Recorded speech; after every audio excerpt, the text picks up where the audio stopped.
On behalf of the management and staff of ECOWAS institutions, I have the singular honor to welcome Your Excellencies to the 66th Ordinary Session of ECOWAS Authority of Heads of State and Government. Our gratitude and appreciation go to His Excellency President Bola Ahmed Tinubu, as well as to the government and the people of Nigeria for the leadership, generosity, and hospitality to ECOWAS and ECOWAS institutions.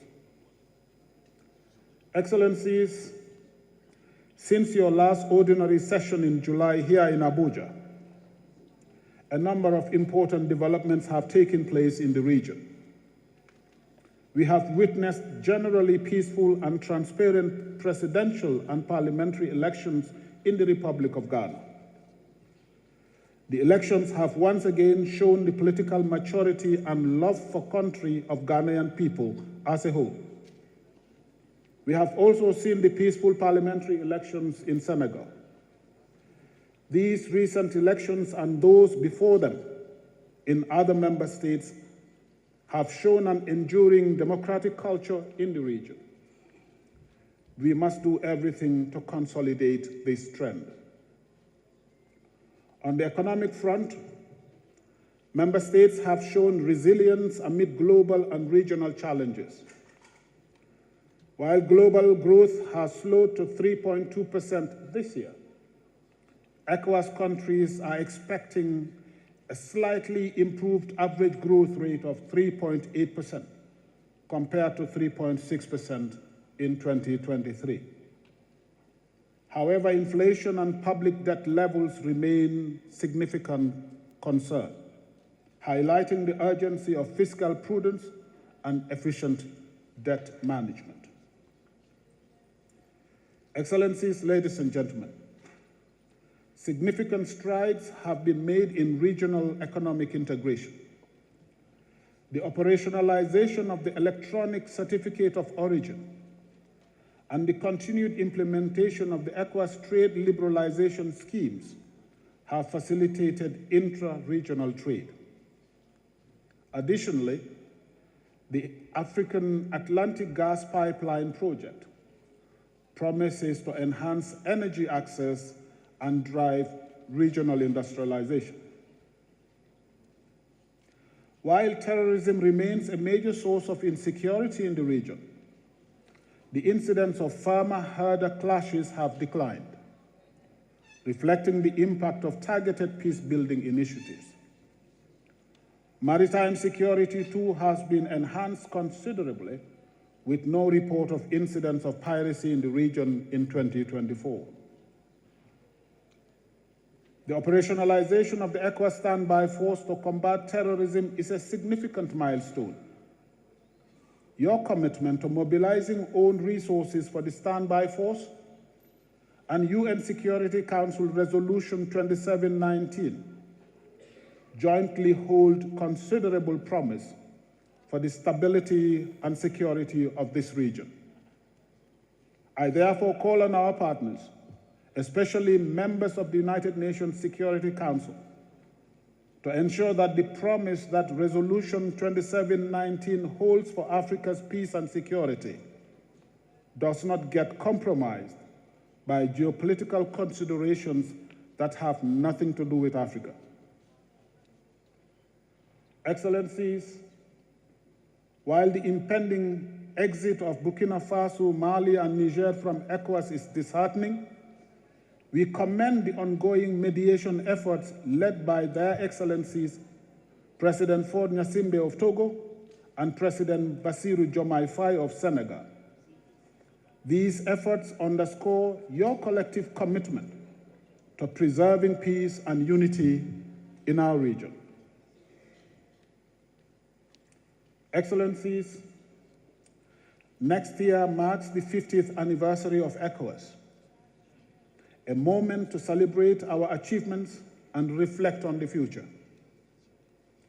Therefore, among activities envisaged to mark the Jubilee are cultural and sporting encounters, as well as dialogues and reflections at all levels and across all sections of the community and in all member states that will culminate in a special summit on the future of ECOWAS.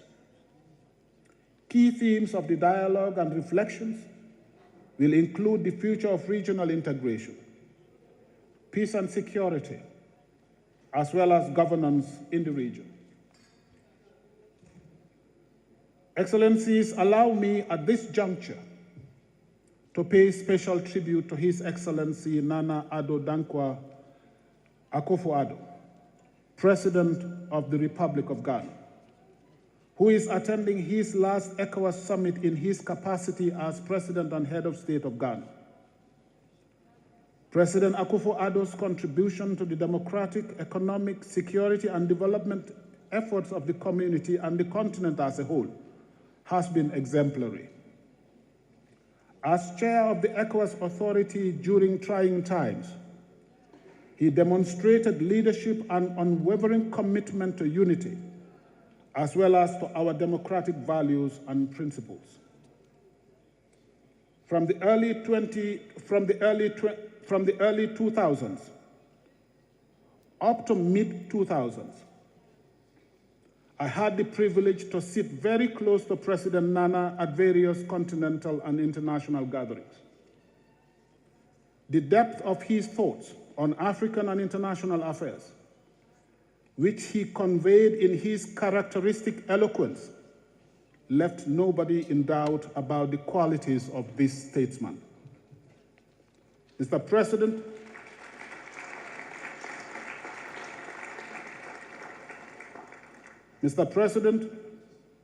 I am confident that as you retire from the Jubilee House, ECOWAS and the continent as a whole will continue to count on you.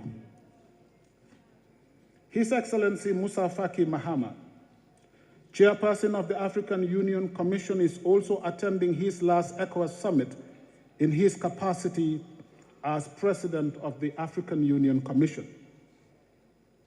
May I therefore use this opportunity to register our deep appreciation for Mr. Faki's leadership of the AU Commission over the past 8 years, and for his unflinching support to ECOWAS during this period.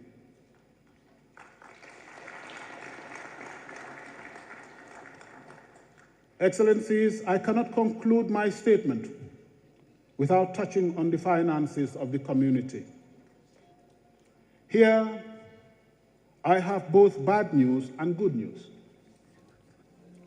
The bad news is that the community levy remittances continue to be slow.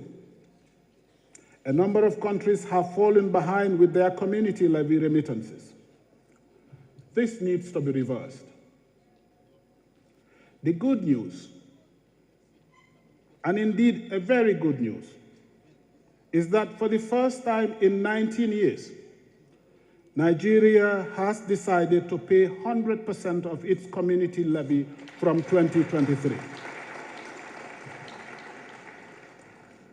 I am therefore pleased to announce that on Friday, 13th December 2024, Nigeria paid 85 billion naira and 54 million US dollars, representing 100% of the 2023 levy and the levy of 2024 up to July 2024. We all agree that this payment underscores the leadership and commitment of President Ahmed Tinubu, the government and the people of Nigeria to our community. At a more personal level, it represents a mark of confidence in the management that I have been privileged to lead since 2022. My colleagues and I are deeply grateful, and I thank you for your attention. Thank you very much. It is now my honor to respectfully request His Excellency Bola